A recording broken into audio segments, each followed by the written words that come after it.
Bonjour à toutes et à tous. Je suis Atika Bokhari, chargée de mission santé globale pour l'ISNAR IMG et interne de médecine générale à Nantes. À présent, vous prenez part à la table ronde intitulée « De la santé des individus à la santé mondiale, pandémie, fardeau des maladies et le rôle des instances internationales ». Il est aisé de se dire que la santé mondiale est quelque chose d'abstrait, de lointain, sans aucune répercussion directe sur notre pratique médicale quotidienne. Mais nous sommes présents et présentes aujourd'hui pour remettre en question ce postulat. En effet, la santé mondiale impacte la pratique des médecins en France de plusieurs façons. Pour en citer quelques exemples, les décisions prises au niveau mondial influencent directement la stratégie de gestion des crises sanitaires locales. Cela passe par la mise en place, par exemple, de confinement, de tests de dépistage, de campagnes de vaccination et même la gestion de l'approvisionnement de ces vaccins. Les directives sur la lutte contre le tabac, ainsi que les calendriers et priorités vaccinales, sont également établies par des directives transnationales. De plus, il est possible pour nous, médecins, de s'impliquer dans des projets que portent nombre d'institutions, dont celles représentées aujourd'hui. Nos intervenants et intervenantes vous parleront notamment d'actions locales et d'actions de collaboration internationale dans lesquelles vous pouvez vous engager. Nous avons l'honneur d'accueillir ce jour Madame Sandrine Simon, directrice santé et plaidoyer à Médecins du Monde, Dr Cédric Dassa, médecin généraliste et médecin urgentiste à Médecins sans frontières, et avec nous en visio, très bientôt, Dr Denis Falzon, responsable médical au département halte à la tuberculose de l'Organisation mondiale de la santé à Genève. Pour débuter cette table ronde, je vais laisser la parole à Madame Sandrine Simon. Bonjour à toutes et à tous, et je suis ravie d'être aujourd'hui avec vous. Donc j'ai prévu une intervention pour parler plutôt de l'action de Médecins du Monde, mais je voulais peut-être prendre 30 secondes en début d'intervention pour vous dire que c'est un peu particulier quand même de venir faire une intervention sur la santé mondiale aujourd'hui particulièrement. Je pense qu'en termes de santé mondiale, on est...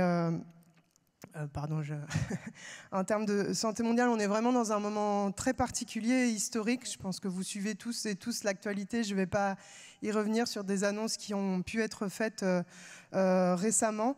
Et je pense que c'est tout le secteur humanitaire, tout le secteur de la santé qui va être impacté par ces différentes annonces, que ce soit les annonces faites par l'administration américaine, mais que ce soit aussi ce qui se passe aujourd'hui en termes d'aide publique au développement en Europe avec différents pays européens, dont la France, qui ont décidé de réduire de manière très significative les financements qu'ils octroient pour faciliter et pour promouvoir cette santé mondiale. Donc avec tous les impacts que ça peut avoir pour la santé des populations à travers le monde, mais comme évidemment on est dans une santé mondialisée, ça a des impacts pour chacun et chacune d'entre nous, et c'est un peu ça qu'on voulait parler. Mais je voulais juste dire un mot là-dessus, parce que ça me paraissait compliqué de parler de santé mondiale sans évoquer ce contexte, et de dire qu'aujourd'hui, je pense qu'on a toutes et tous aussi du mal à évaluer les conséquences de ce qui se passe aujourd'hui, et on devra tous être attentifs à ce qui se passe dans les prochains mois et les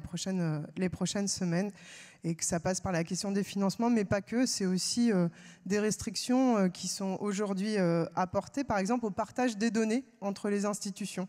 Aujourd'hui, le CDC, le Center for Disease Control, a interdiction, par exemple, de collaborer avec l'Organisation mondiale de la santé. Donc c'est aussi tout ce partage de données qui nous permet d'anticiper un certain nombre de pandémies, d'épidémies qui peuvent survenir à travers le monde.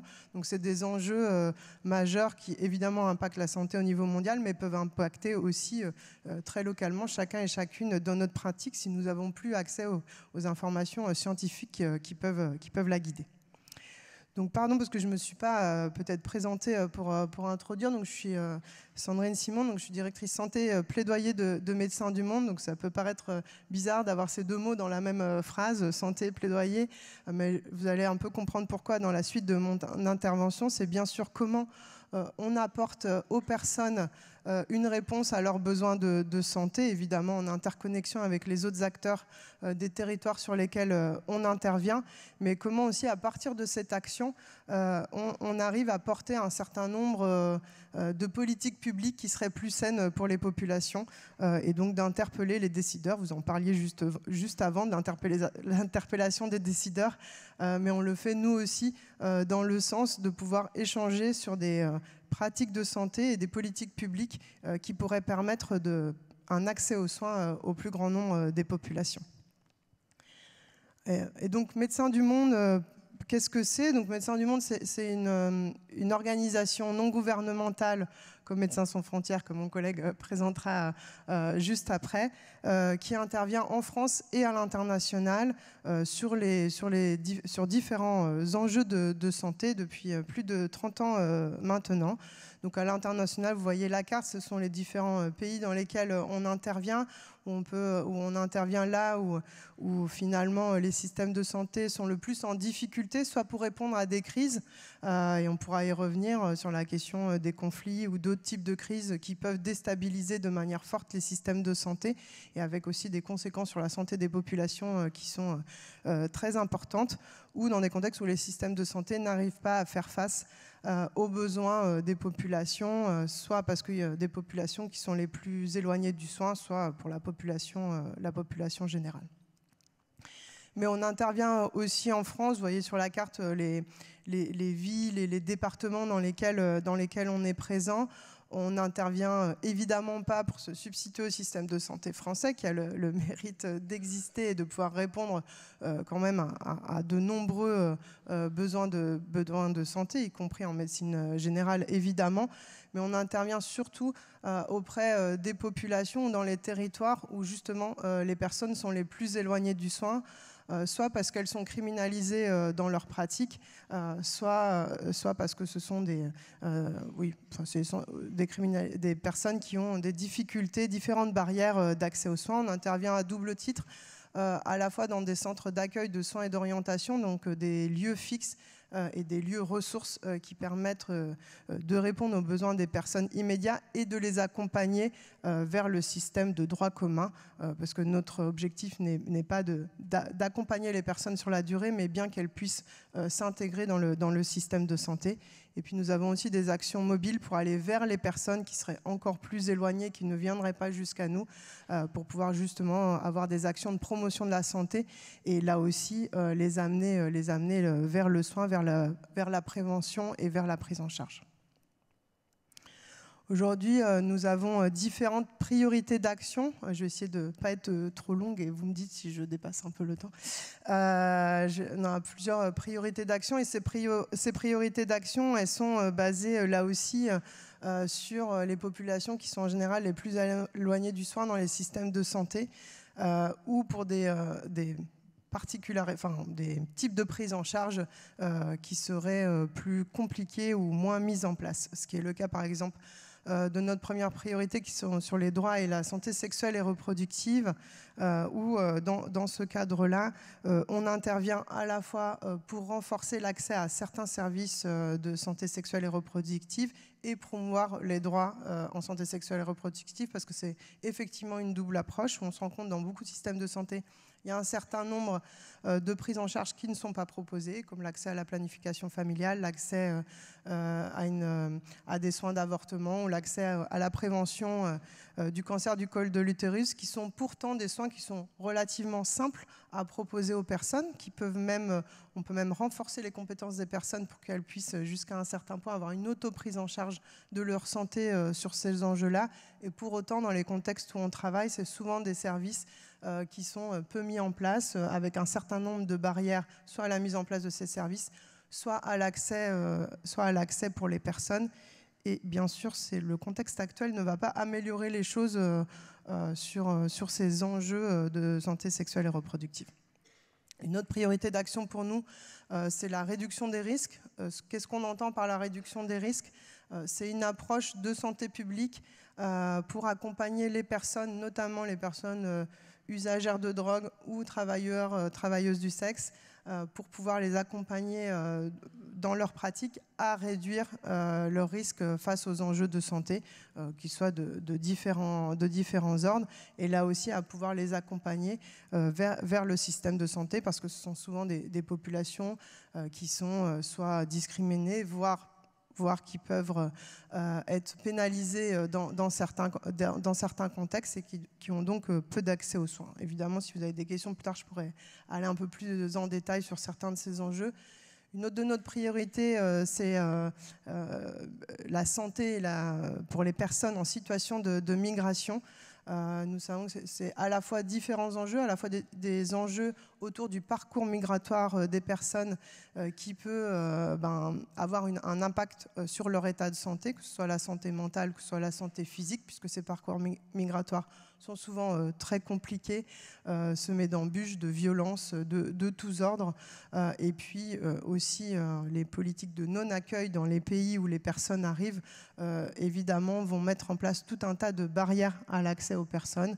Et par exemple, comme ça peut être le cas en France, j'imagine que certains et certaines d'entre vous sont bien informés sur ces enjeux-là, mais une des politiques de santé qu'on essaye de défendre de manière très importante en France, c'est l'aide médicale d'État pour permettre l'accès aux soins de santé des personnes en situation d'exil et de migration. Même si cette aide médicale d'État est loin d'être parfaite, mais néanmoins, elle est toujours source de beaucoup de polémiques dans le débat politique et dans le débat public, et nous essayons de la défendre pour tout un tas de raisons, que ce soit pour la santé individuelle des personnes, mais aussi la santé collective de toutes les personnes qui résident sur le territoire français. Un autre enjeu pour nous, c'est la question de la santé-environnement. C'est une priorité un peu nouvelle à Médecins du Monde, mais on s'est rendu compte que dans beaucoup de territoires où on intervenait, il y a beaucoup de facteurs environnementaux, évidemment, qui impactent la santé des personnes. Et nous avons un certain nombre de projets et aussi un certain nombre d'ambitions pour lutter contre les inégalités sociales et l'injustice environnementale, qui dégrade l'état de santé des personnes, notamment avec deux focus, la question de l'impact de l'environnement sur la santé dans le cadre de conditions de lieux de vie qui seraient inadaptés à une bonne santé, que ce soit en France ou à l'international, ou aussi des conditions de travail qui peuvent avoir un impact conséquent sur la santé, que ce soit par exemple par l'usage de pesticides, par le travail informel qui peut avoir des conséquences tout à fait délétères sur la santé. Nous intervenons aussi dans ce que nous appelons, nous avons aussi une priorité autour de l'espace humanitaire.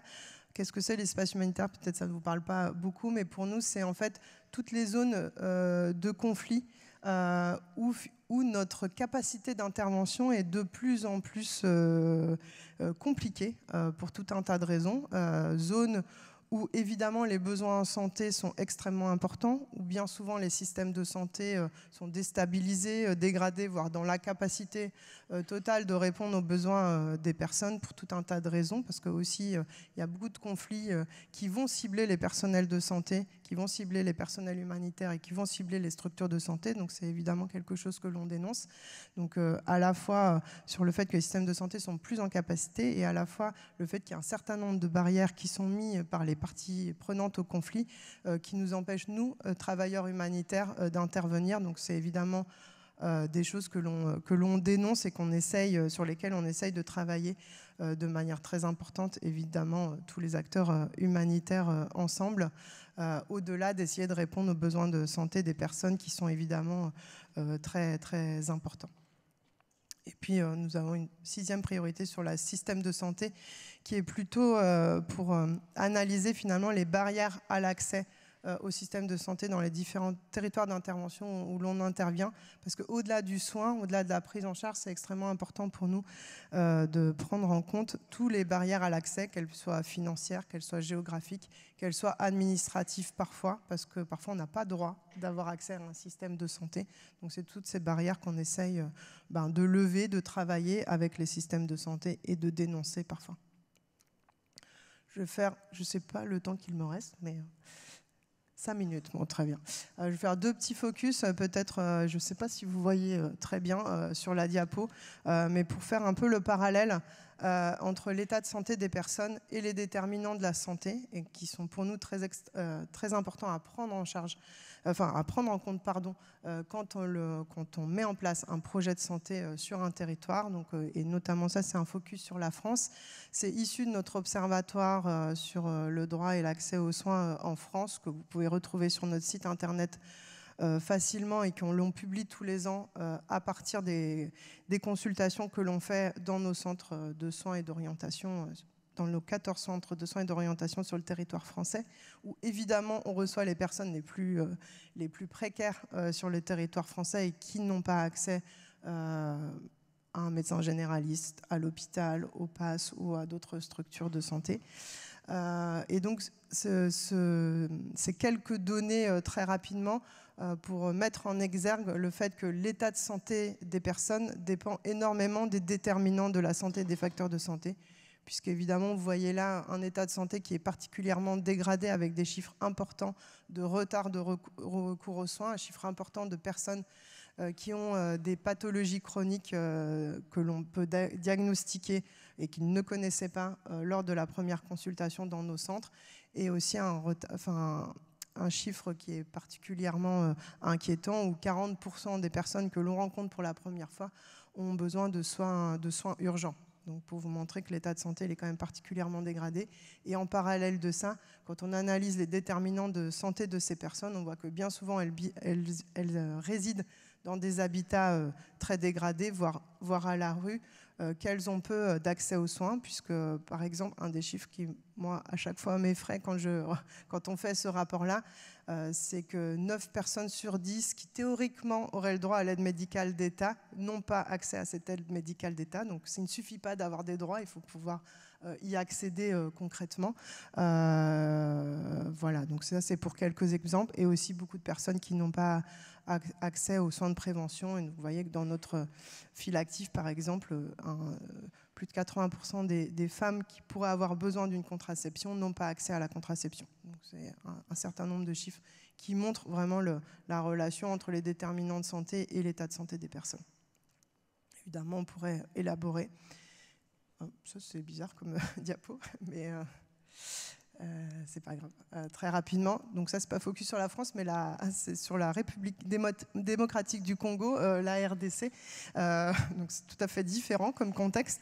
Mais donc voilà, je reviens depuis 2 semaines de RDC où j'ai eu l'occasion d'aller sur nos projets en RDC. On a des projets très différents, à la fois des projets qui sont sur une partie de la RDC qui est soumise à des conflits chroniques et aigus de manière récurrente, et d'autres projets qui sont sur la ville de Kinshasa, donc capitale de la RDC.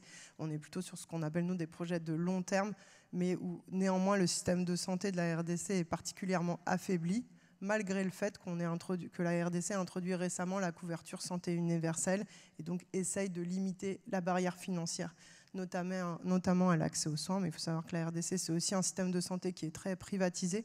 La plupart des structures de santé et des centres de soins de premier recours pour les personnes sont payantes, avec des prix qui sont souvent en dehors de la possibilité de paiement des personnes qui résident sur ce territoire, puisqu'il y a une précarité et une pauvreté extrêmement importante.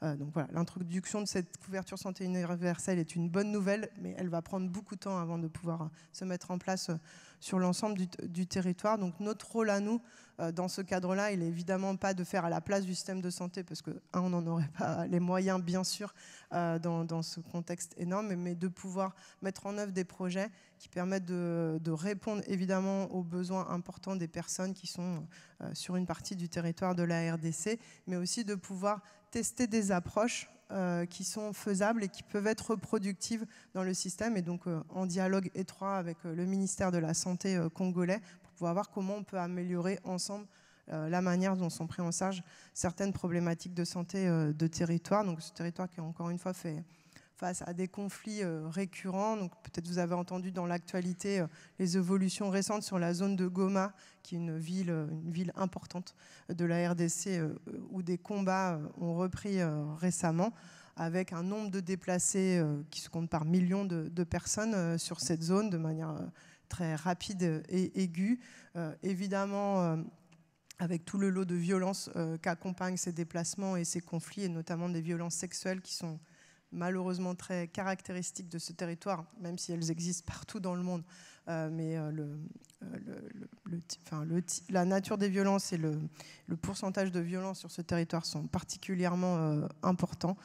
Donc notre réponse ici est extrêmement importante. Donc c'est vraiment une réponse de soins de santé primaire au plus proche des personnes pour répondre aux besoins essentiels des personnes et essayer de remettre en place un système de santé et une réponse, sachant que les conflits, mais je pense que mon collègue en parlera mieux que moi et peut-être plus en détail, entraînent aussi un risque épidémique qui sont d'autant plus importants puisque les conditions de vie, les conditions d'accès à l'eau, à l'assainissement sont souvent aussi impactées dans ces contextes-là. Et donc, évidemment, toutes les maladies hydriques peuvent ressurgir.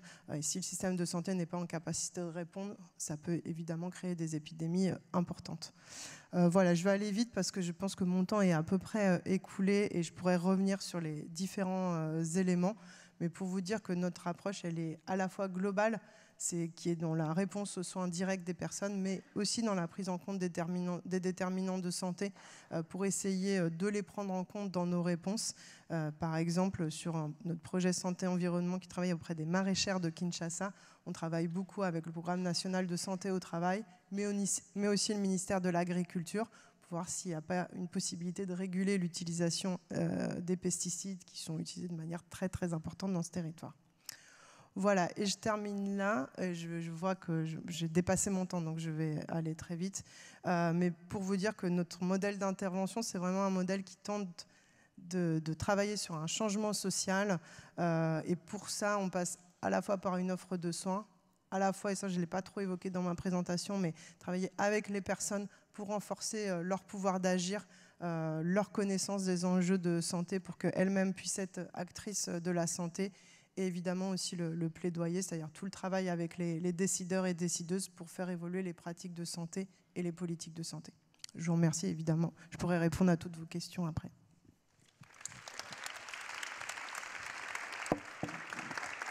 Merci beaucoup, Madame Simon. C'est une prouesse de nous expliquer tant de choses en si peu de temps, mais on avait un aperçu, je pense, complet du coup de la vision, des objectifs des médecins du monde. Excusez-nous pour la coquille, donc on parlait bien du Congo et non de la France pour la diapo en question. Et maintenant, docteur Dassa, on vous écoute. Bonjour, moi aussi je suis très heureux d'être là, je suis content de voir plein de futurs collègues, ou déjà collègues, c'est un peu toujours ambigu. Je suis donc généraliste, à temps très partiel, je bosse en région normande, je suis aussi urgentiste, je bosse à temps partiel dans un SAMU, dans la belle ville de Rouen, et le reste du temps je suis salarié chez Médecins sans frontières au siège à Paris, ce qui m'amène à partir sur les terrains 2 ou 3 fois par an sur des missions courtes. J'y suis moi référent en médecine d'urgence. Donc j'ai pris le parti de vous présenter un peu Médecins sans frontières, mais sous le prisme de notre activité sur les zones de conflit. Et voilà, on va partir là-dessus.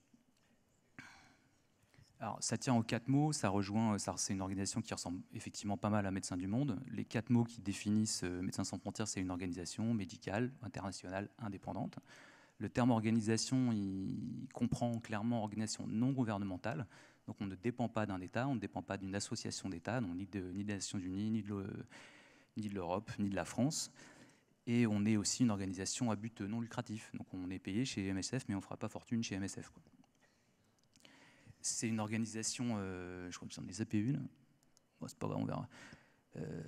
Alors c'est le médical qui aurait dû apparaître en rouge, et c'est pas grave, c'est le mot médical que j'essaie de mettre en avant là, sur cette diapo-là. Donc évidemment, c'est des soins qu'on apporte, c'est des soins médicaux aux populations en détresse. Quand on parle des soins, on rejoint la plupart des ONG, c'est qu'on essaie d'intervenir quand il y a une carence dans ces soins. On ne va pas y aller si c'est déjà pris en charge, et on va essayer de ne pas remplacer les structures en place ou de ne pas les appauvrir en apportant des soins qui sont gratuits. Comme disait Sandrine, dans la grande majorité des pays où on intervient, les soins ne sont pas gratuits, c'est payant. Il n'y a pas beaucoup de sécurité sociale, il y a une espèce de de cohésion familiale et amicale. Donc quand les gens ont besoin de payer des soins, ils font appel à leur communauté qui en général fait acte de présence et cotise, mais c'est rarement suffisant. Donc il y a plein d'opérations qui ne se font pas par manque de moyens. Donc quand on arrive, c'est du soin gratuit, ce qui est très intéressant pour la population, mais qui est compliqué pour la structure de santé existante, parce qu'on les met un petit peu à mal aussi, puisqu'on leur pique un peu leurs clients. L'autre mot, c'est à tous sans distinction, donc comme la plupart des ONG, mais c'est écrit dans notre charte, c'est qu'on va soigner absolument tout le monde, quelles que soient leurs origines ethniques, quelle que soit leur appartenance religieuse, leurs croyances philosophiques ou politiques. Voilà, un être humain blessé, c'est un être humain blessé. Ce que vous faites, ce qui est dans le serment d'Hippocrate et ce qui est d'ailleurs défini aussi dans la Convention de Genève pour les zones de conflit. L'international, on l'est par l'organisation, c'est-à-dire qu'on a 6 pays qui ont des centres opérationnels qui sont capables de lancer des opérations indépendantes les unes des autres. Alors on se concerte, mais voilà, ça fait 6 pays indépendants, et chacun de ces pays travaille avec des pays partenaires pour ce qui est du recrutement des ressources humaines, pour ce qui est de la collecte de fonds, et également pour les autres départements support, comme les départements médicaux pour lesquels moi je travaille. Donc je bosse pour le département médical de MSF France. C'est international aussi dans les opérations. On bosse dans 70 pays actuellement, et pas tout à fait la moitié, mais un peu moins, c'est des zones de conflit. C'est international essentiellement par le staff également, c'est-à-dire qu'il y a 170 à peu près nationalités qui travaillent sur les structures d'MSF. Quand on monte une structure, que ce soit un hôpital médico-chirurgical entier ou un dispensaire, la grande majorité du staff, c'est du staff national qu'on embauche sur place. Donc c'est 80% de staff national et 20% d'expatriés. Donc dans le staff expatrié, dans le staff international, il y a évidemment les soignants. Donc il y a 3 grandes catégories. Il y a les soignants, et dans les soignants, les spécialistes en médecine qu'on envoie le plus, ce sont les médecins généralistes, dont je fais aussi partie. Bon, j'y vais en tant qu'urgentiste, mais j'y vais aussi en tant que généraliste. On a des urgentistes, des chirurgiens, des anesthésistes, des infirmiers bien sûr, des psychologues, des kinés, des pédiatres. Et voilà, donc on n'envoie pas de cardiologue, on n'envoie pas de pneumologue, on fait appel à eux des fois pour des conseils spécifiques ou pour rédiger des protocoles, mais le personnel international qui part, c'est essentiellement des médecins et essentiellement des généralistes. Il n'y a pas que les soignants, il y a tout le côté administratif aussi, et là aussi c'est 80% de staff national, donc tout ce qui est gestion RH, gestion finance et compagnie.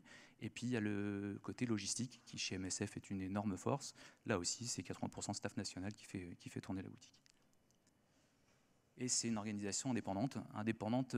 Alors c'est intéressant d'en parler maintenant, et Sandrine, effectivement, on ne voyait pas trop comment parler de tout ça sans parler du contexte actuel, mais MSF est une des rares ONG qui a... les ressources financières sont assez colossales. Enfin, là, c'est le chiffre que vous avez devant les yeux, c'est 575 millions d'euros en 2023 qui ont été collectés, mais 99% c'est d'origine privée. Donc on ne dépend pas ni de USAID, ni de dons étatiques européens ou français. Et je pense qu'on est les seuls. Ça va être aussi indépendant financièrement. Donc on n'est pas touché directement par ce qui est en train de se passer, en tout cas aux États-Unis actuellement, mais on est quand même touché indirectement parce que toutes les associations avec lesquelles on bosse sur le terrain sont touchées. Et donc on se retrouve avec des bénéficiaires qu'on ne peut pas flécher vers d'autres associations, et voire même des médicaments qu'on ne peut pas acheter à d'autres associations qui, elles, étaient financées, entre autres, par USAID. Une toute petite parenthèse, c'est pas politique, mais pour dire que les États-Unis sont les plus gros donateurs en termes d'aide au développement international, en termes de valeur absolue, mais sont les 17e, c'est ce que j'ai vu dans Le Monde récemment, en termes de pourcentage de leur PIB.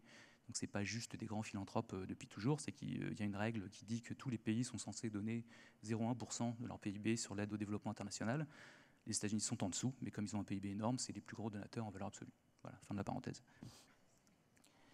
Et ça nous amène une indépendance dans le choix qu'on fait de nos interventions. Donc on n'est pas mandaté pour des missions, c'est le MSF qui décide avec son conseil d'administration, le département des opérations, où on intervient et ce qu'on y fait. Ça nous donne une vraie indépendance dans notre pratique médicale. Ça, on a évoqué entre autres l'avortement. Donc il y a beaucoup de pays où c'est quelque chose qui est illégal, et on va essayer de pouvoir le proposer de façon effectivement un peu cachée, de façon très propre médicalement parlant, mais d'un point de vue légal, ça peut être un petit peu ambigu. Mais on assume qu'on a cette indépendance-là. Et on a une indépendance dans le jugement, t'en parlais aussi, sur le fait de dénoncer ce qu'on voit. Donc on choisira ce dont on va parler, ce qu'on va dénoncer dans les journaux éventuellement. Et malheureusement, il y a eu ces derniers temps pas mal d'occasions de le faire. Je vous ai parlé des soignants, je vous ai parlé des 3 autres corps de métier. Une des grosses forces de MSF, c'est vraiment la puissance logistique. Il y a un centre logistique qui est à Bordeaux, qui est juste à côté de l'aéroport de Mérignac, qui est énorme. C'est dans les anciens bâtiments de Ricard. D'ailleurs, au début, ça sentait le Ricard quand ça sortait de là-bas, mais là, ça ne sent plus. Ça fait 20 ans, je pense, qu'on est installé là-bas. Et dans ce centre logistique qui est énorme, ça, c'est l'intérieur de l'entrepôt. C'est un ensemble de kits qui sont prêts au départ, avec des médicaments, avec du matériel médical, avec aussi du matériel logistique pur et dur, Un exemple, c'est un hôpital sous tente qui est déjà sous kit et qui peut partir en quelques heures, être chargé dans un charter, en quelques heures davantage arriver sur un terrain. Là, ça met quand même en général 9 à 10 jours pour le monter en entier. Mais donc en 9 à 10 jours, en appuyant sur un bouton, on peut monter un hôpital médico-chirurgical entier avec des services hospitaliers, de blocs opératoires, un service d'urgence. Bon, il faudra suivre au niveau RH, mais en tout cas, logistiquement, c'est possible. L'expérience spécifique d'MSF en zone de conflit, alors on ne fait pas que ça, évidemment, on ne fait pas que des zones de conflit, on a aussi des projets très très verticaux, comme des projets HIV, des projets tuberculose, mais il s'avère que malheureusement on a une grosse expérience, surtout ces dernières années, sur la dernière décennie en zone de conflit. Les photos que vous voyez en haut, c'est en Irak, en bas, c'est en Syrie en 2012, à l'ouverture d'un projet au début de la guerre civile en Syrie, et à droite, c'est à Gaza, mais c'est pas récent, c'est celle de 2017, pour dire que ça dure depuis un moment à Gaza quand même. Donc on intervient sur un grand nombre de pays. Ce que je disais, 40% sont des zones de conflit. Ceux dont on entend parler, la RDC dont on en a parlé, Gaza dont on parle beaucoup actuellement, sont des pays où MSF et d'autres étaient déjà avant, sont encore et vont rester un moment. Alors sur les zones de guerre, on va traiter différentes pathologies. Évidemment, on va traiter les blessés de guerre, mais on ne traite pas que ça, et ça a été évoqué aussi, c'est-à-dire qu'on va surtout être amené à gérer les pathologies courantes, donc toutes les pathologies chroniques qui décompensent, faute d'accès aux soins. Ainsi, c'est souvent des pays où le système de soins était déjà fragile, et là, il souvent s'effondre quand il y a des zones de guerre, parce que les structures sont visées, parce que les soignants s'enfuient, que des fois c'est eux qui ont les moyens pour partir également. La photo que vous voyez, c'est tout ce qui est en préfabriqué, en l'occurrence, c'est un hôpital médico-chirurgical. Il y a un bloc opératoire, il y a une salle d'urgence, il y a des salles d'hospitalisation. Il y a de la gynéco-obs, il y a de la pédiatrie et il y a de la médecine adulte. Et ça a été construit au sein, les murs en bleu que vous voyez autour, c'est un hôpital existant qui est au sud de Mossoul, qu'on a monté en 2017 lors des combats qui avaient lieu à Mossoul entre l'État islamique et les forces régulières irakiennes. Et les coalitions internationales qui officiellement n'y étaient pas, mais qu'on a bien vu sur place pourtant. Alors sur les afflux massifs, je voulais faire une parenthèse dessus. L'idée, encore une fois, c'est de vous présenter comment ça fonctionne. On ne fait pas que ça, mais c'est des points intéressants pour vous montrer que c'est sûrement en termes d'organisation qu'on va agir. Et ce n'est pas tant des compétences extraordinaires médicales, mais plus une façon de s'organiser. Et l'afflux massif est un bon exemple. Alors, on peut se demander ce qu'MSF fait de différent par rapport au plan blanc que vous avez peut-être vu ou participé à des exercices dans les différents hôpitaux en France. On ne fait pas grand-chose de différence, mais comme on y est souvent confronté, on a vraiment fait, en tant que structure, j'entends. Moi, j'ai une expérience d'afflux massif. La structure en a une énorme, ce qui permet de repérer ce qui fonctionne, ce qui ne fonctionne pas, ce qu'on peut simplifier ou pas.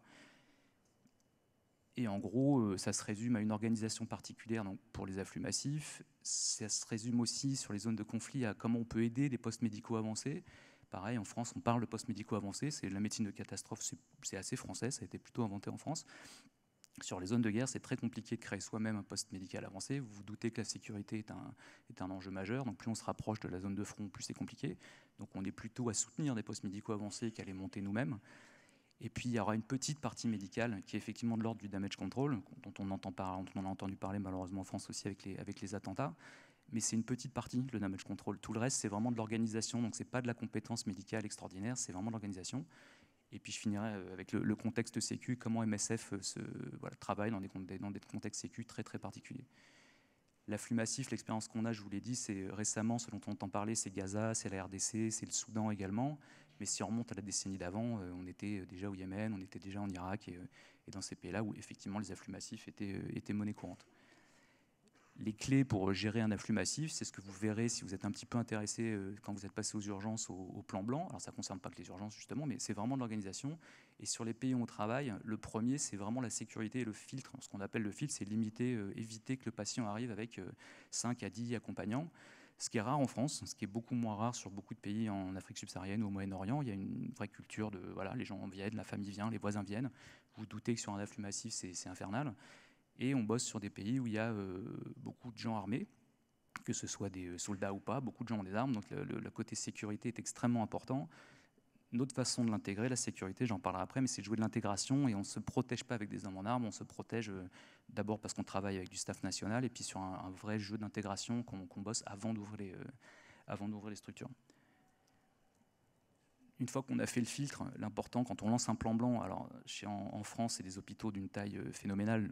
Nous, on bosse dans des structures beaucoup plus petites, donc le mode de communication est en général plus facile. Un exemple simple, c'est d'avoir une sirène, ce qu'on avait dans l'hôpital d'Aden, qui est une ville au Yémen, qui est encore en conflit.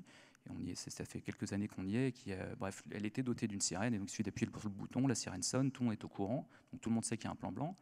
Mais vous vous doutez que ça ne suffit pas. Si moi je sais qu'il y a un plan blanc, je suis content, mais j'ai besoin de savoir ce que je dois faire moi. Et donc ce qui fonctionne, c'est pas d'apprendre le plan blanc à tout le monde dans l'hôpital, mais c'est de s'assurer que chaque personne dans l'hôpital sait ce qu'il a à faire quand la sirène sonne et connaît sa fiche de poste par cœur. Donc au final, pour chaque personne, la formation est simple, quoi. On insiste aussi sur la taille. Alors la photo justement est plutôt petite, mais c'est vrai que ça ne marche pas très bien. Ce qu'on appelle la drop zone, quand les patients arrivent, qui vont être positionnés sur un matelas et qui vont être triés, ce n'est pas les zones de soins, ça se fait avant ce tri. Et plus la zone est grande, plus c'est facile. Donc on a tendance, et même en France, à les imaginer pas si grandes, parce que les gens arrivent rarement tous en même temps. C'est probablement une erreur. Si vous avez été confronté même à des petits accidents de la route, il y a du monde, vous êtes content d'avoir de l'espace pour pouvoir travailler. Donc il faut vraiment voir plus grand qu'on l'imagine. Et le petit protocole que j'ai mis, c'est pour montrer juste le travail interagent. C'est un protocole de tri extrêmement simple qui est basé sur des protocoles de tri plutôt des militaires. Ça se fait par des non-soignants, voilà, c'est très direct. Et on l'a fait en collaboration avec le Comité international de la Croix-Rouge et avec l'OMS. L'intérêt étant que les personnes avec qui on bosse sur les différents terrains peuvent passer soit de MSF à la Croix-Rouge, de la Croix-Rouge à l'OMS, et que ce soit toujours le même système. Une photo rapide, je suis désolé, alors il y a une ou deux photos, j'aurais peut-être pu les enlever, mais qui sont un peu sanglantes. Celle-là, c'est pas la pire. Ça, c'est l'hôpital d'Aden et c'est la zone de déchocage. L'intérêt, c'est de montrer que même avec finalement peu de matériel, là, on était doté en ressources humaines, ce qui est rare, mais qu'en choisissant le matériel nécessaire, donc le matériel de réanimation, qui n'est pas très compliqué, c'est plutôt des drains thoraciques, des voies veineuses et du remplissage, une banque de sang s'il y en a une, et ben on monte une unité de déchocage tout à fait compétente en peu de temps, quoi. On a un petit protocole pour savoir rédiger un plan d'afflux massif que je commence à conseiller moi, aux grands hôpitaux français qui des fois partent dans des conceptions très compliquées. En fait, ici en France, si vous vous intéressez un peu à ça, vous verrez que c'est tout ce qui est de la direction de l'hôpital qui a des protocoles extrêmement compliqués, qui sont assez peu intéressants. C'est pas eux qui vont gérer les patients, c'est pas eux qui vont gérer le flux. Donc on essaie de simplifier l'équation en se rappelant quelles sont les problématiques auxquelles on est concrètement confronté et quelles réponses on peut amener. Pour les postes médicaux avancés, je la fais rapide, mais en France, quand on se lance sur un accident de la route majeur ou sur un incendie, on peut décider de monter un petit poste médical avancé dans une structure qui existe. Ce qui est facile en France, c'est qu'en général, on connaît les structures environnantes vers qui on va pouvoir référer les patients. Ce n'est pas tout à fait le cas quand on arrive sur un terrain nouveau et un terrain de conflit. Et on a parfois la volonté d'aller trop vite et de monter un poste médical avancé, de faire de la stabilisation proche de la ligne de front. Mais si on n'a pas au préalable, si on ne s'est pas assuré de savoir quels hôpitaux pouvaient faire quoi et qui dans cet hôpital on pouvait contacter et par quels moyens on pouvait les contacter, ça ne va pas marcher. Donc c'est de la logistique à nouveau, c'est pas de la grande médecine, c'est vraiment juste une question d'organisation. Et puis bien sûr, il faut aussi avoir identifié les systèmes de transport avant de se lancer. Une petite photo que j'aime bien parce qu'il n'y a personne dedans, c'est très propre, c'est pas sanguinolent. Le poste médical avancé qu'on avait ouvert à la sortie de Mossoul en 2017, et ça c'est la zone de déchocage. Moi, j'y suis arrivé, c'était déjà monté, et les collègues avaient très brillamment mis les poches de sérum Phi, si vous voulez deviner, à droite. Elles sont devant le chauffage. Il fait 16 degrés dans cette tente en journée. Et c'est toutes ces petites choses très simples qu'on systématise pour éviter l'hypothermie chez les polytraumatisés. C'est intéressant et c'est pas compliqué à mettre en place. Ça a été évoqué ce matin. Il y a eu j'ai regardé l'intervention qu'il y avait sur le psychotrauma que vous avez dû suivre, que j'ai trouvé super intéressante, et que ce soit lors d'afflux massifs, mais pas que, le titre afflux massif reste, mais c'est vrai sur beaucoup de nos termes d'intervention. L'impact psychologique pour nos patients, il est majeur. On a tendance à le banaliser parce que c'est sur un terrain de conflit, c'est continuel, ça dure des semaines, des mois, des années. Sur d'autres terrains, alors là je reviens de Libye, c'est pas un terrain de conflit ouvert, mais il y a une traite humaine assez monstrueuse, c'est-à-dire qu'il y a beaucoup de migrants qui viennent d'Afrique subsaharienne, qui essayent de rejoindre l'Europe, et qui sont retenus en Libye essentiellement par des milices, pour la bonne partie mafieuses, qui les exploitent, qui les torturent pour retirer de l'argent aux familles qui sont restées sur place, et qui sont, alors je suis encore une petite parenthèse, mais qui sont aussi sponsorisés par l'Europe, qui donnent beaucoup d'argent à la Libye pour garder les migrants là-bas, dans des conditions qu'on sait être abominables. Tout ça a un impact psychologique bien évidemment sur les patients, mais aussi sur les soignants. y a pas plus, j'allais dire plus les internationaux, c'est pas vrai, c'est surtout les soignants, et c'est quelque chose qu'on n'a pas été très très bon chez MSF, on a mis du temps à commencer à se préoccuper de ça. Ça fait 5-10 ans qu'on s'en préoccupe réellement et qu'on insiste pour qu'il y ait un passage, alors c'est pas une psychothérapie, on n'impose rien, mais qu'ils aient le nom du psychologue qui bosse au siège et qu'au retour de certains terrains, on leur demande d'aller le voir juste pour lui dire bonjour, et lui va leur distribuer des papiers, voilà, ils savent qu'il y a quelqu'un, ils savent que c'est possible, et puis il y a beaucoup de débriefings informels où on en parle même avant, c'est-à-dire qu'on prévient qu'effectivement, on part un peu la fleur au fusil, mais on peut se prendre des claques et qu'il vaut mieux être préparé pour que ce soit un tout petit peu moins impactant.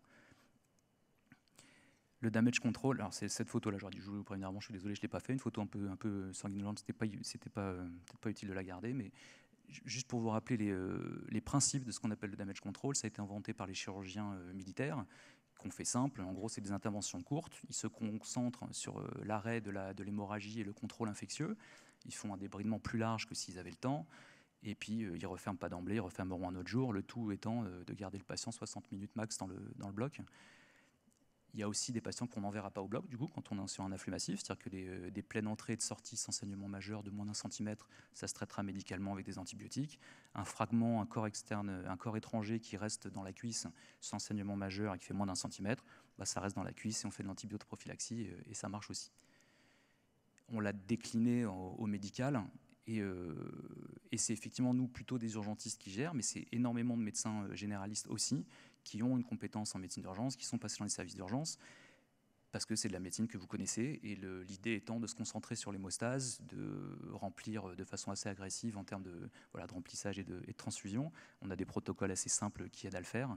Donc la médecine générale et la médecine d'urgence sont vraiment les bienvenus sur ce genre de terrain.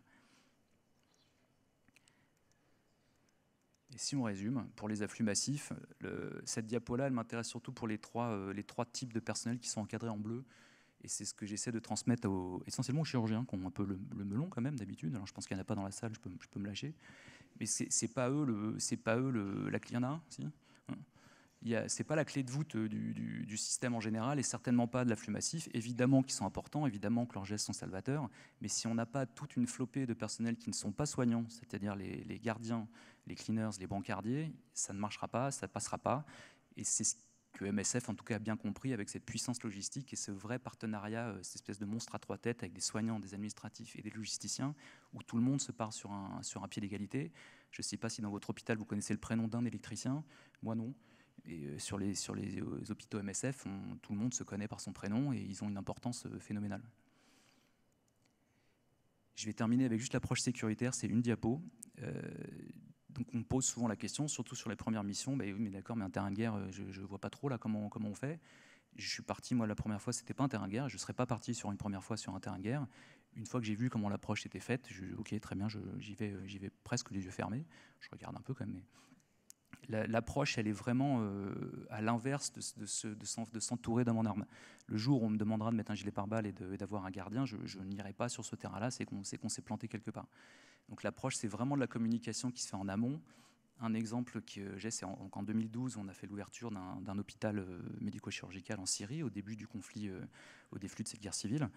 On y est allé clandestinement, et moi je suis arrivé en tant que médecin urgentiste quand le travail de 2-3 mois avant avait déjà été fait. C'est-à-dire que des collègues qui connaissent la région, qui parlent la langue, qui connaissent les différentes ethnies locales, qui ont pris le temps d'aller parler avec tous les belligérants, présenter le projet, présenter notre neutralité, embaucher déjà du personnel, avaient fait le boulot, et là on a pu ouvrir. Et on est protégé par notre grande protection, c'est d'amener alors déjà, on propose du soin qui n'existe pas dans cette région, qui bénéficie à tout le monde, et si on s'en va, bah, il n'y a plus personne. Donc déjà, ça nous protège. Donc il y a cette introduction qu'on fait avant. Quand il y a 2 belligérants très identifiés, on va se présenter aux 2 belligérants, on explique ce qu'on fait, et on explique aussi très clairement que si on nous empêche de soigner quelqu'un, on s'en va. Donc en général, ça fonctionne, c'est arrivé, et ça arrivera encore qu'il y ait des incidents. Ce qui marche, c'est que ce n'est pas du bluff. C'est-à-dire que s'il y a une fois un événement où il y a un événement violent au sein de l'hôpital parce qu'un blessé qui est de l'autre camp s'est fait prendre, on le redit une fois, mais si ça se reproduit, on ferme et on s'en va. Et ça fonctionne. Les gens, en général, on nous laisse travailler. On va parler aux groupes armés qui ne sont pas officiels également, donc on va vraiment parler à tout le monde, et tout ce qui est mafia... je ne sais pas quel est le bon terme, mais voilà, tout ce qui est illégal, ben oui, en fait, il faut effectivement leur parler, leur présenter ce qu'on fait, leur expliquer notre neutralité, leur expliquer qu'on est apolitique, qu'on n'est pas affilié à un gouvernement. Et ça fonctionne, mais ce n'est pas des mecs comme moi qu'on envoie discuter, c'est des gens qui connaissent le pays et qui connaissent ces gens-là. Et puis ça, c'est une photo qui me fait un peu marrer aussi, mais c'était à l'entrée du poste médical, on avait un vestiaire à flingues, et ça fonctionne. Donc on a une interdiction totale de rentrer avec les armes. Bon, bien sûr que si on se fait braquer, on cède, mais là aussi on fermera. Et ça fonctionne quand on prend le temps de parler avec la communauté, qu'on fait venir les plus anciens qui sont des fois avec nous devant la porte et qui expliquent à ceux qui ont des armes.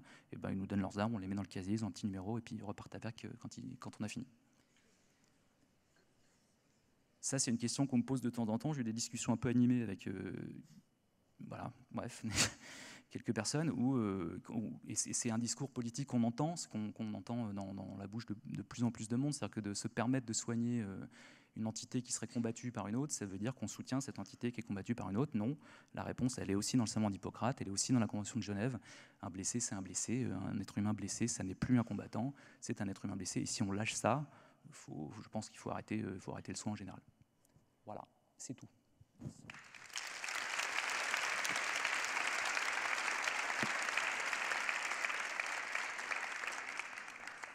Merci beaucoup, Dr Dassa, pour ce partage d'expérience qui, sûrement parmi vous, a dû réveiller ou éveiller quelques petites vocations. Maintenant, on va essayer une prouesse technique dans la régie de donner la parole à Dr Falzon. Bon après-midi, vous m'entendez? Oui, on vous entend, Denis. Ok, parfait. Merci bien. Je remercie tout de suite l'organisateur de ce congrès pour avoir invité l'Organisation mondiale de la santé pour présenter. J'essaie de synthétiser un petit peu mes diapos après ces deux interventions très intéressantes. J'espère que le contenu de ma présentation aussi sera intéressant pour les personnes dans la salle. Je m'appelle Denis Falzon, je suis médecin épidémiologiste. Je travaille depuis 16 ans à l'OMS ici en Suisse, notamment sur la tuberculose. Donc voilà, c'est mon... mais d'abord, je voulais dire quelques mots sur l'organisation. L'Organisation mondiale de la santé a été fondée en 1948. Elle est l'agence spécialisée des Nations Unies pour des questions sanitaires. Elle a été formée dans un contexte d'après-guerre avec la nécessité d'une coopération internationale pour rétablir la paix, et de lutter contre la maladie et promouvoir la santé. Et depuis, on a fait plusieurs campagnes sur les décennies. Donc, on est bien connu pour la campagne mondiale qui a éradiqué la variole dans les années 60-70 notamment, après avec la déclaration d'éradication en 1980. Mais on fait beaucoup de travail aussi sur les autres épidémies, notamment le VIH, la tuberculose, dont je vais parler plus tard. Et puis, dernièrement, certainement vous avez entendu pendant la pandémie de SARS-CoV-2. On travaille aussi dans la santé publique, donc la nutrition, la promotion de modèles de voie de sang, etc., vaccination générale. Alors, la constitution de l'OMS a été votée en 1946 par les 61 États qui faisaient partie de l'organisation à ce moment-là, et puis elle est entrée en vigueur quand l'organisation a été mise en route. Donc, on connaît très bien cette phrase-là, que la santé est un état de complet bien-être physique, mental et social, et pas uniquement l'absence de maladies et d'infirmités. Mais je vous invite aussi de regarder l'ensemble du texte de la Constitution parce qu'il reste toujours très pertinent avec les défis qu'on a en face en ce moment dans le monde. La Constitution définit les fonctions de l'OMS, y compris par exemple la direction et la coordination des travaux internationaux en matière de santé publique. Alors, ce qui concerne l'organisation de l'OMS, on a un siège ici à Genève, d'où je vous parle, et puis on a 6 bureaux régionaux en Afrique, aux Amériques, Méditerranée orientale, l'Europe, l'Asie du Sud-Est et Pacifique oriental, et plus de 150 bureaux nationaux aussi partout dans le monde. Le secrétariat dirigé par le directeur général, le profil des gens qui travaillent à l'OMS sont soit des experts techniques ou soit des gens qui travaillent sur l'administratif, personnel de gestion, de logistique et des agents de terrain répartis entre les 3 niveaux. Il y a beaucoup de ex-MSF aussi, moi compris. Alors, il y a l'Assemblée mondiale de la santé en tant que de structure décisionnelle de l'organisation. Et l'Assemblée mondiale, elle réunit le ministre de Santé de tous les États membres. Il y a une réunion annuelle à Genève le mois de mai, pendant plus d'une semaine normalement. Et puis, il y a aussi le conseil exécutif de l'OMS qui est composé de 34 membres qualifiés dans le domaine de la santé et qui mettent en œuvre les décisions et les politiques de l'Assemblée. Alors, l'OMS travaille aussi avec une collaboration étroite avec le gouvernement et aussi avec des autres partenaires et parties prenantes de santé publique dans le monde, les organisations non gouvernementales, les autres partenaires, Médecins du Monde, Médecins sans frontières sur le terrain, et plusieurs agences techniques de ce type. On a aussi des liens étroits avec les bailleurs de fonds, ce qui est aussi important. Nos activités se déclinent sur plusieurs aspects. Il y a le leadership en matière de santé mondiale, notamment avec la publication de normes internationales et directives, de guidelines de tout type qui visent à améliorer, renforcer le système de santé dans les pays. Et puis, on a aussi un travail qui est important dans ce qui est le contrôle de qualité des médicaments, des vaccins, des diagnostics et des autres produits de santé par le processus de préqualification. À part ça, on travaille aussi sur la recherche et la surveillance. Donc, ça, c'est une composante importante de l'OMS parce que ça nous permet aussi de faire un monitoring, un suivi de la mise en place de différentes interventions qui sont recommandées par l'organisation ainsi que d'autres organismes professionnels. Il y a aussi l'autre travail sur le renforcement des systèmes de santé avec beaucoup de plaidoyer, notamment pour d'établir, mobiliser des ressources suffisantes pour garantir que les systèmes de santé sont bien fournis avec tout ce qui est nécessaire pour leur fonctionnement. Et puis, il y a beaucoup de travail sur la prévention, le contrôle des maladies, notamment, on va parler de la tuberculose, et puis les réponses aux urgences sanitaires, parfois des pandémies, parfois des autres formes de crise dans le monde. Alors, on passe un petit peu, on fait le focus un petit peu sur la TB. Donc, la TB, c'est une maladie infectieuse principale dans le monde, causée par le Mycobacterium tuberculosis complexe. Elle vise principalement les poumons, mais peut affecter l'ensemble du corps. La transmission principale, c'est par la voie aérienne.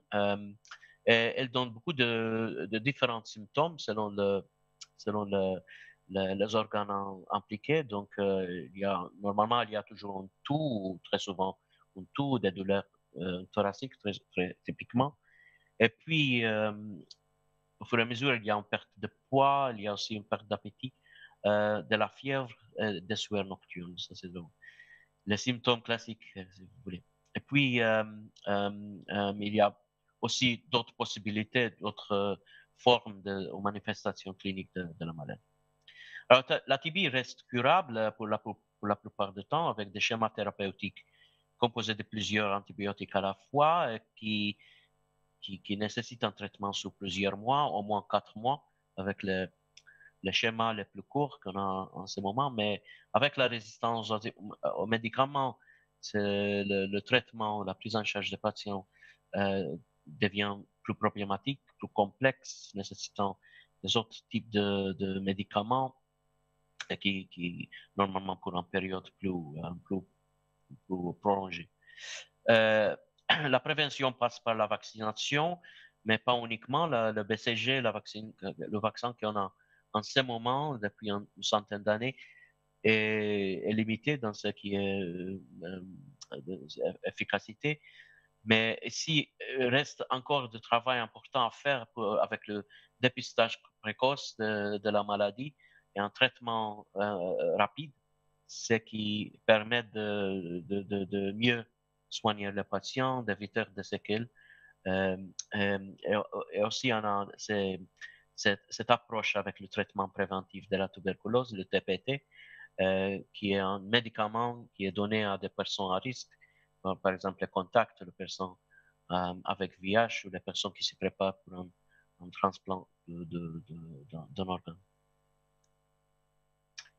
Alors, pour parler des stratégies de l'OMS concernant la tuberculose, donc l'histoire récente de l'OMS avec la tuberculose commence en 1993, quand l'OMS a déclaré, à la suite de développement épidémiologique dans le monde, que la tuberculose était arrivée en urgence mondiale et un petit peu de temps après, l'OMS a lancé la stratégie DOTS, qui est connu que l'acronyme d'origine c'était Directly Observed Treatment Short Course, et qui était fondé sur 5 composantes principales. Là, il y avait très important un engagement politique pour assurer un financement durable, la détection des cas par microscopie, étant donné que la microscopie était très répandue déjà dans le monde pour la détection de plusieurs maladies.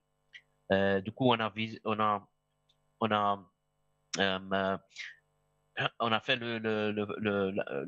a fait un emphase sur la microscopie, étant donné que les techniciens étaient familiers à cette méthode, avaient la possibilité de préparer aussi des lamelles avec le crachat des patients. Donc, c'était une trentaine d'années. Hein. Et puis, il y avait un traitement standardisé et supervisé. Ça c'est un autre principe qui est très important, que le traitement soit donné avec l'ensemble des antibiotiques nécessaires et que ça soit supervisé parce qu'il faut un traitement quotidien sur 6 mois. Alors, le taux d'interruption est normalement très élevé. Une fois que le patient se sent bien, normalement, il commence à abandonner le traitement. Ou s'il ne se sent pas bien, alors aussi, il a tendance à abandonner le traitement. Et puis, il y a l'approvisionnement régulier des médicaments, ce qui est important pour éviter des frappes dans le stock de médicaments. Et finalement, un système de suivi et d'évaluation des résultats, aujourd'hui avec des moyens électroniques. Alors, sur les années, la stratégie a changé, elle a adopté des autres composantes pour regarder, par exemple, le traitement des enfants, le traitement des maladies multirésistantes.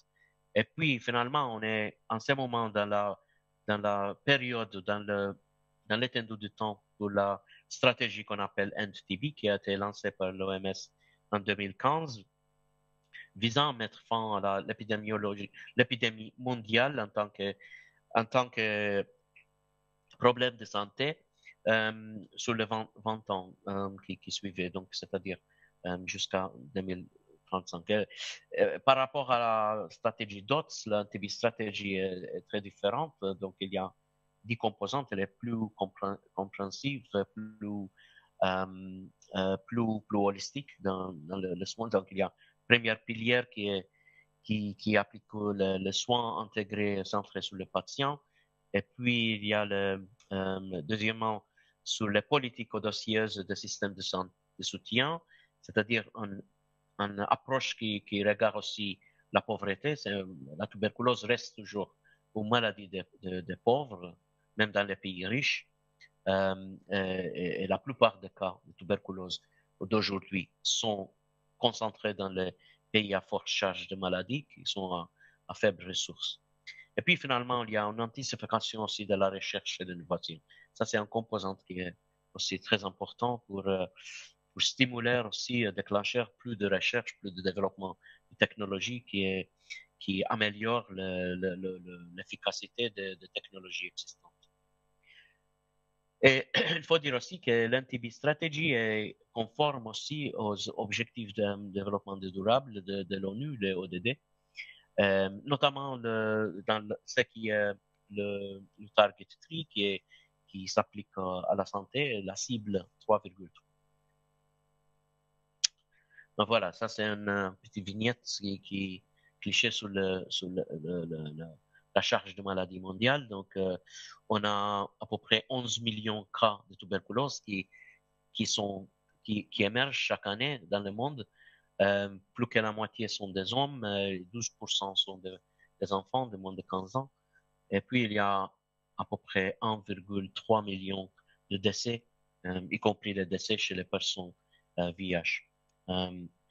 Et il y a à peu près 400 000 cas qui ont tuberculose multirésistante ou résistante à la rifampicine. Donc, la rifampicine, l'isoniazide, reste toujours les médicaments phares pour le traitement de la tuberculose. Et une fois qu'on a perdu la sensibilité à ces deux médicaments, alors le traitement devient plus compliqué. Alors, j'ai déjà parlé des normes et des directives de l'OMS concernant plusieurs maladies. Alors, ça, c'est le site où on a l'ensemble des guidelines et des autres documents normatifs sur la tuberculose. Donc, vous pouvez visiter ce site ou sur le mobile aussi, donc le portable, et accéder à l'ensemble des documents. Ils sont pas tous, la plupart l'ensemble des documents sont en anglais, mais il y a plusieurs qui sont en français et dans d'autres langues comme l'espagnol, le portugais. Alors, en ce qui concerne l'efficacité des dispositifs de l'OMS, donc je voulais montrer un petit peu cette courbe-là qui montre la tendance temporelle entre 2012 et 2021 en ce qui concerne la consommation d'un médicament phare pour la tuberculose multirésistante, ça qu'on appelle la bédaquiline. Alors, la bédaquiline, elle est entrée sur le marché fin 2011 avec l'approbation de l'FDA des États-Unis. Et 6 mois après, l'OMS a publié la première recommandation intérimaire sur la bédaquiline. Donc, vous voyez là, la courbe commence à fléchir. Puis, vers 2017, on a fait la bédaquiline recommandée comme un médicament additionnel au schéma thérapeutique pour le TBMR. Et puis, la bédaquiline est entrée en tant que médicament de premier rang pour la TBMR un peu plus tard, en 2019. Donc voilà, il y a une tendance maintenant qui commence à augmenter. Et on est toujours sur une tendance qui est positive. Alors, l'impact du travail de l'OMS sur la tuberculose, avec aussi en parallèle les autres actions de diminution des prix, par exemple, le plaidoyer par les autres partenaires, le travail en articulation avec aussi l'industrie et les chercheurs. Donc, il y a des nouveaux diagnostics moléculaires qui sont entrés sur le marché pour la tuberculose, mais qui sont aussi maintenant élargis sur le VIH, autre forme de maladie. On les a utilisés les mêmes plateformes pour le COVID, pour le diagnostic de COVID. Ça, c'était une révolution dans les 15 dernières années, moins de 15 années. On estime qu'entre 2000 et 2023, sur les 24 ans, on a sauvé à peu près 80 millions de vies à cause de traitements qui ont été recommandés, promus par l'organisation. Pourtant, avec le rythme actuel de la progression ou la diminution de la courbe de l'incidence de la tuberculose est en diminution très faible, donc le taux est très, très, très diminué, notamment après la pandémie. Et du coup, avec cette progression, les objectifs et les cibles mondiales de la stratégie NTB et les ODD ne seront pas atteints en 2023. Donc, il y a plusieurs leçons à lutter sur ça qu'on a appris sur la lutte contre la tuberculose, mais les points forts, je crois que c'est l'important, c'est de d'engager tous les partenaires, tous les partenaires responsables qui pourront aider dans la lutte. Donc, commençant avec le patient, son entourage, les soignants dans le secteur public, privé, les ONG, les anciens patients aussi qui peuvent aussi être très efficaces dans la communication de plusieurs campagnes, les agences techniques, les bailleurs de fonds, les chercheurs, les développeurs de technologies innovantes. Et puis, avoir une stratégie cohérente qui décline du niveau global jusqu'à les pays, ainsi que les régions et les districts, et avec un système de dissémination efficace. Il faut avoir des moyens pour diagnostiquer la tuberculose et bien sûr prendre en charge les patients jusqu'à la fin de leur traitement. Donc, le dépistage systématique avant l'arrivée des symptômes. Donc, ça, c'est crucial aussi pour être sûr qu'on on capte l'ensemble des patients qui ont une tuberculose, non seulement ceux qui ont la possibilité de s'approcher au centre de soins, et aussi le soutien aux patients et son entourage, soutien matériel très souvent.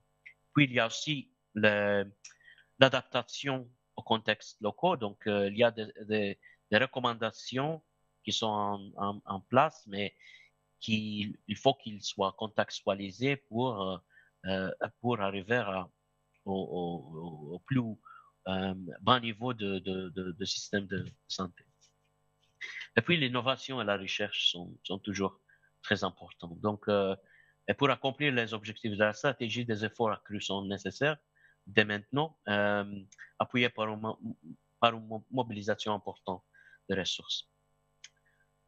Donc, en conclusion, j'espère d'avoir passé quelques informations utiles à vous. Donc, l'OMS a son rôle dans la sphère de santé publique mondiale. Les choses ont changé beaucoup depuis 1948. Il y a beaucoup plus, heureusement, de partenaires comme MSF, comme d'autres agences techniques sur le terrain, donc qui peuvent, et aussi avec le personnel de santé des pays. Donc, ça c'est important. Donc, il y a la mondialisation aussi de santé. Les points forts de l'OMS dans son rôle aujourd'hui, même aujourd'hui, sont qu'il y a un mandat global pour promouvoir la santé. Donc, il y a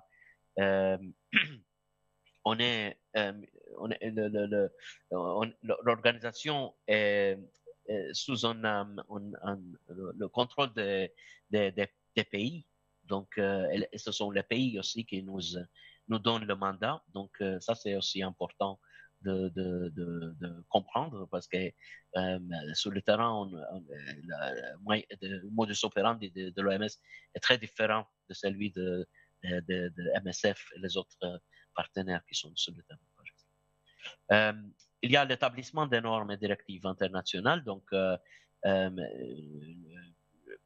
nous faisons de manière continue un scanning pour les nouveaux éléments, l'évidence qui sort des études, les nouvelles technologies qui émergent.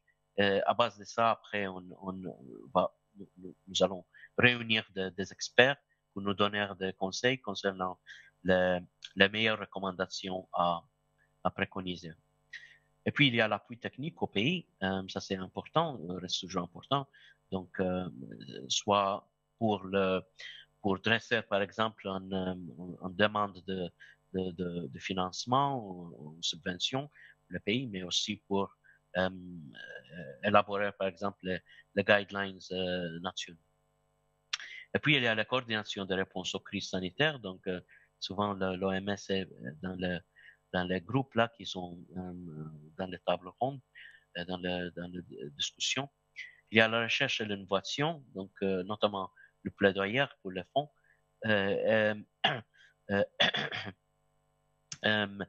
aussi les partenariats dont on dispose. Donc, ça, c'est un autre facteur important pour la mise. Voilà, j'ai laissé des ressources là pour voir à la fin, si vous avez les diapos, pour accéder. Merci.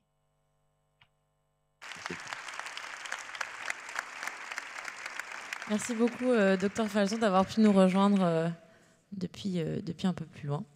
On va pouvoir passer aux questions. Donc voilà, des questions, des choses qui ont fait écho à des expériences personnelles que vous voudriez partager. N'hésitez surtout pas, levez bien haut la main et puis on va vous passer un micro. J'espère que Dr Falson, vous saurez aussi nous entendre et nous répondre si jamais.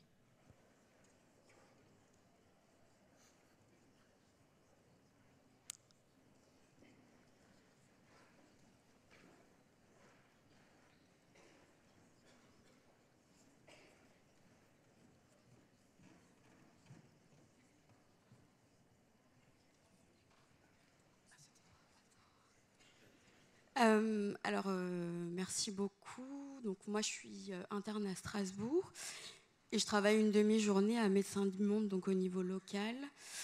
Et en fait, je voulais savoir, est-ce que vous pensez faire des formations comme la réduction des risques, par exemple? Parce qu'en fait, on a beaucoup de bénévoles qui ne sont pas professionnels de santé, notamment, et qui, eux, du coup, sont un peu perdus. Nous, en fait, on n'a que le DSSR pour le moment.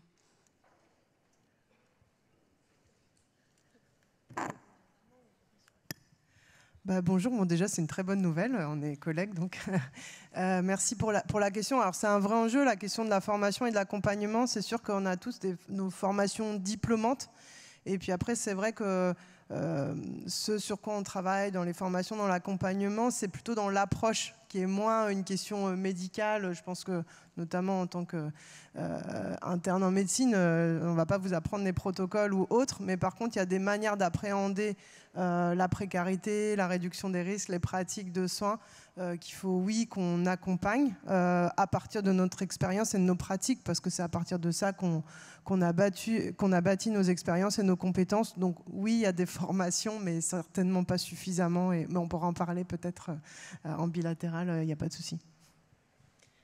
On va pouvoir annoncer l'heure du repas plus tard. Je vous demanderai de respecter un petit peu nos intervenants qui sont là pour vous. N'hésitez surtout pas s'il y a quelques questions qu'elles soient. Est-ce qu'on en a une deuxième ? J'en profite quand même pour répondre un peu à ta question, mais je sais que c'était pas pour moi, mais c'est pas grave. On a sur nos terrains, MSF, on bosse très peu en France. C'est vrai, effectivement, Médecins du Monde a une présence très active sur le territoire. Nous, non. Mais sur les terrains, c'est une question qui revient. Et par exemple, les logisticiens qui bossent avec nous, ceux qui font office de chauffeur, nous posent la question aussi. Ils disent, il y a une étiquette MSF sur la voiture, mais s'il y a un accident de voiture, je sais pas quoi faire. Et ça fait des années qu'on bosse dessus et qu'en fait, on essaye de systématiser au moins une formation au premier secours. Voilà, tout simplement, parce qu'effectivement, dès qu'il y a le mot médecin quelque part, c'est bien que les gens puissent réagir. Et même, on met des kits maintenant, on essaye de mettre des kits dans chaque voiture qui est louée ou envoyée sur les terrains, avec des kits de premier secours simplissimes, avec une petite formation pour le personnel non médical, quoi. Donc c'est une question qui revient souvent. Ouais.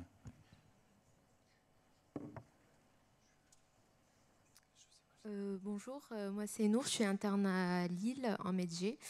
Merci beaucoup pour vos présentations. Je voulais dire que j'ai beaucoup d'admiration pour ce que vous faites. Ma question, c'est pour MSF. Du coup, vu que vous mobilisez des médecins généralistes, mais nous, en tant que jeunes médecins, on n'a pas une formation dans la médecine d'urgence qui est poussée.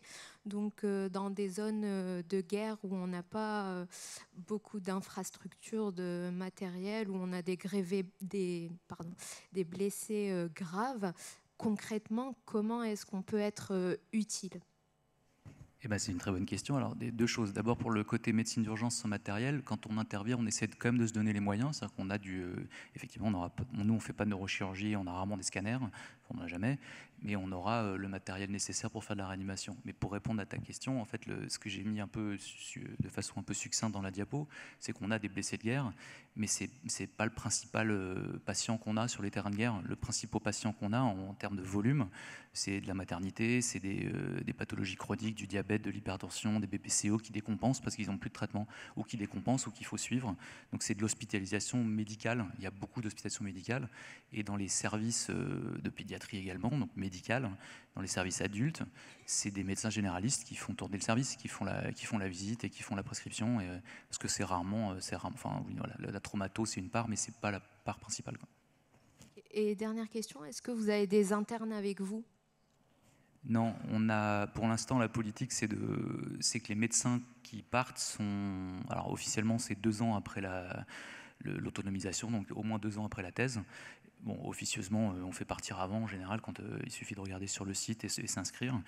Mais on ne fait pas partir d'interne. Il faut être thésé, il faut être autonome. Et en fait, on pratique de la médecine à l'étranger. Alors, si vous voyez les circonstances dans lesquelles les médecins étrangers travaillent en France, ceux qui ont bac plus 25 et qui font FFI pendant 15 ans avant d'avoir le droit d'être autonome, en fait, il y a des règles dans tous les pays.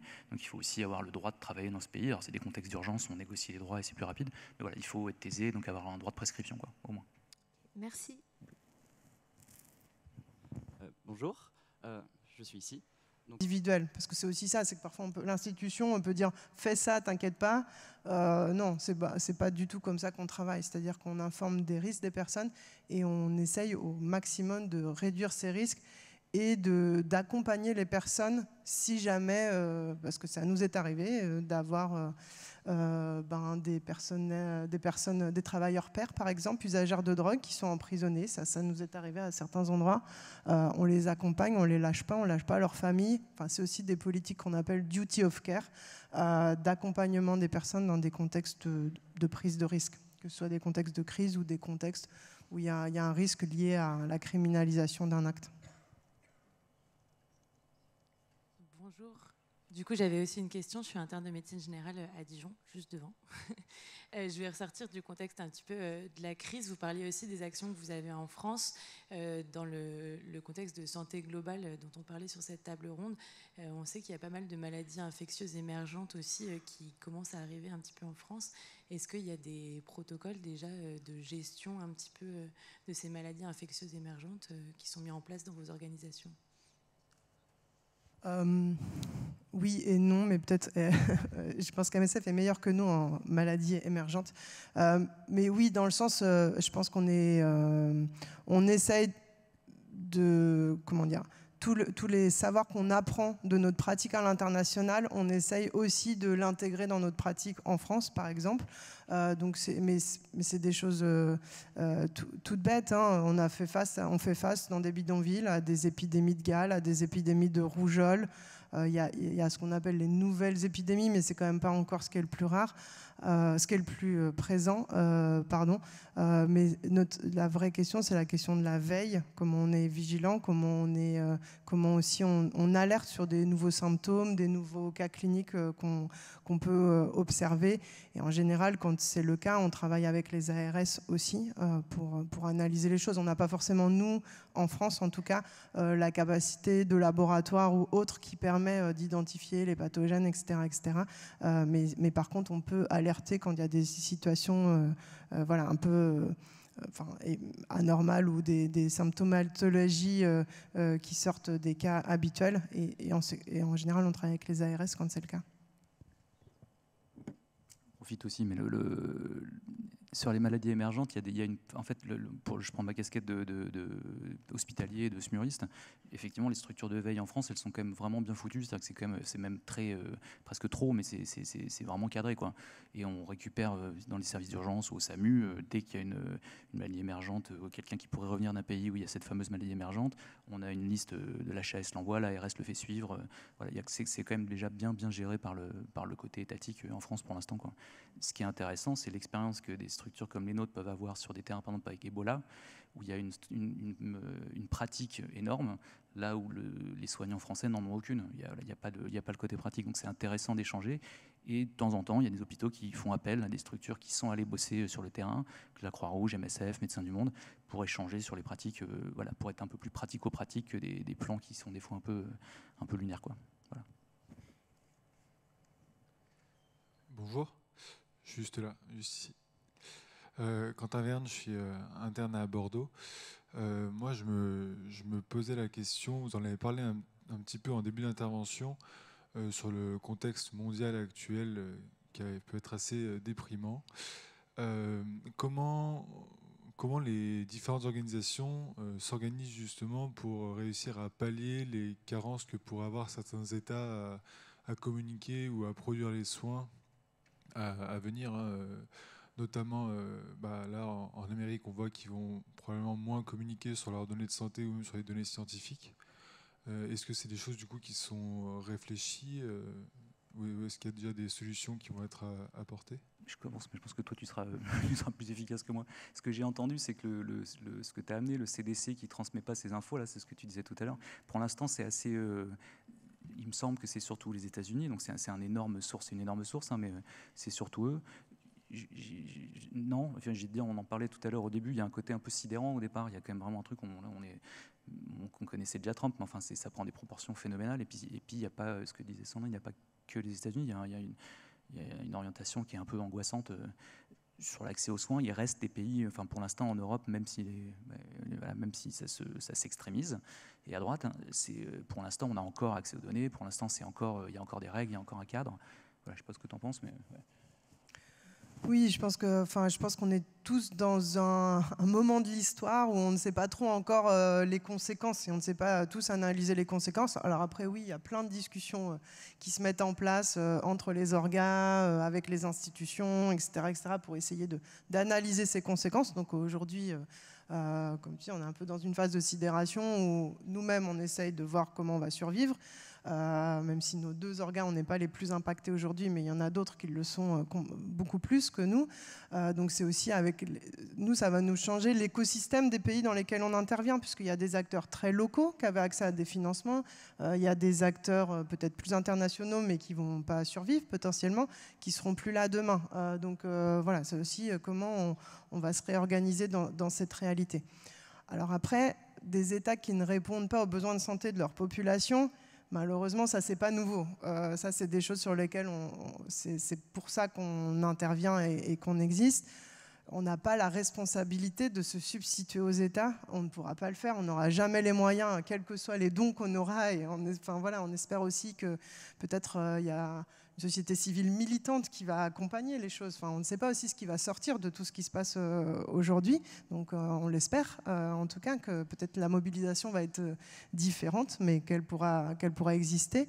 Voilà. Après, néanmoins, clairement, on ne pourra jamais se substituer à un système de santé étatique dans les pays où on intervient. On essaye de pallier à des situations de manque de soins, et bien sûr qu'on offre des soins à des personnes, mais on n'est ni censé s'inscrire dans la durée, ni censé répondre à l'ensemble des besoins d'un territoire. Je pense que ça, c'est illusoire que de penser qu'on pourra le faire.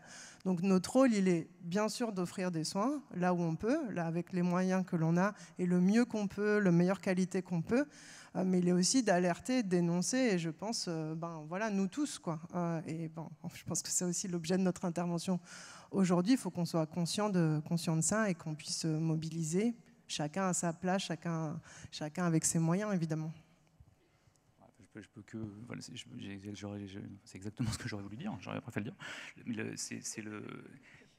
En fait, il y a les structures qui existent déjà, comme MSF, comme Médecins du Monde. Il y en a d'autres, mais c'est aussi des entités qui ont cette indépendance-là par rapport à d'autres. La Croix-Rouge fait un travail phénoménal, mais a beaucoup moins une structure indépendante par rapport aux États. L'intérêt de ces structures, elle est d'interpeller. Effectivement, la structure n'a pas la possibilité de suppléer à toutes les carences. Par contre, le fait d'exister, ça peut aider des gens qui voudraient se bouger un peu, et ça ne veut pas dire rejoindre les rangs de MSF ou de Médecins du Monde, mais de réagir, de dire tiens, c'est quand même possible. Donc effectivement, se mobiliser, et puis ce que MSF et Médecins du Monde font en termes de dénonciation et d'advocacy, c'est ton boulot, c'est ce que tu fais. Donc l'idée, c'est que ça prenne et qu'ils soient de moins en moins seuls, quoi. Sur ces belles paroles, on va pouvoir clôturer cette table ronde. Merci beaucoup à nos 3 intervenants et merci à vous toutes et tous pour votre engagement. À l'ISNAR IMG, c'est hyper important pour nous de présenter ces modes d'exercice qui peuvent être un peu hors du commun. On a par exemple publié dans la dernière édition de l'Antidote, qui est notre revue biannuelle, le portrait de Dr Canet, qui est un médecin bourguignon qui travaille avec MSF. Médecins du Monde, excusez-moi. Voilà, je vous souhaite un très bon appétit dans le hall partenariat. Voilà.